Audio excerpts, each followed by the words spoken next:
nearly 15,000 years, there's a new discovery that's changing what we think we know about how the Americas were settled. So there's this team at Florida State University that discovered stone tools alongside mastodon bones. That means they found the oldest known site of human life in the southeastern U.S. Consider that. Think about it for just a second. We're joined now by Florida State University Assistant Professor Jesse Holligan. Professor Holligan, good morning to you. Good morning to you guys. So put into just layman's waking up Saturday morning, eating my Wheaties terms, what this means, the discovery of these tools.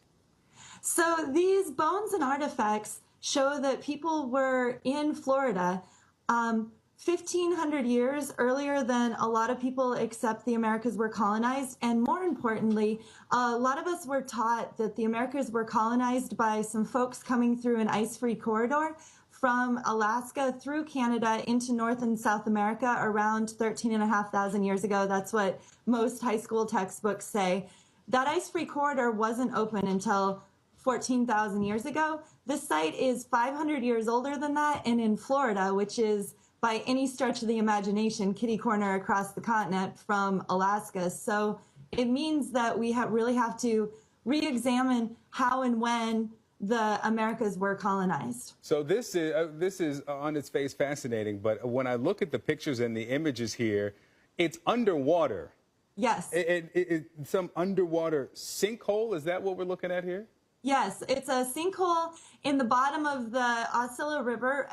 The people weren't, however, scuba diving 14,500 years ago. This was a site that would have been an isolated pond about 130 miles from the coast at the time people were here 14,500 years ago, because sea levels were almost 300 feet lower then, and Florida was nearly twice as big. Okay, so we're just learning of this this morning. As a non-archaeologist, I'm excited about this, but tell me, having discovered this, what you felt, what went through your mind when you realized the implications of this discovery.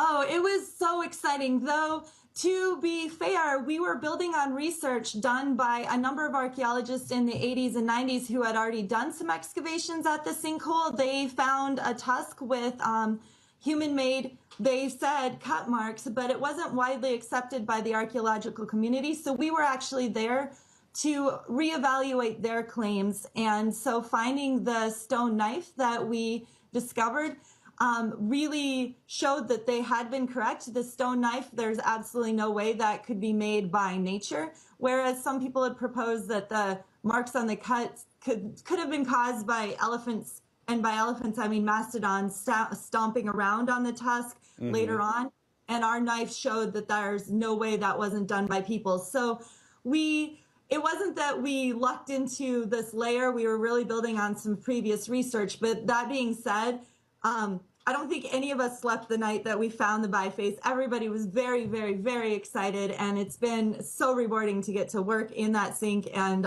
find these things. Well, I imagine you all were very excited. Assistant professor at University of Florida State University. Let me get that right. Florida State University, because you can't mess those two up. Can't conflate those. Oh my God, no. Professor Jesse Holligan, thanks so much for sharing the information, the discovery, and the excitement with us this morning. Thanks for having me. Sure.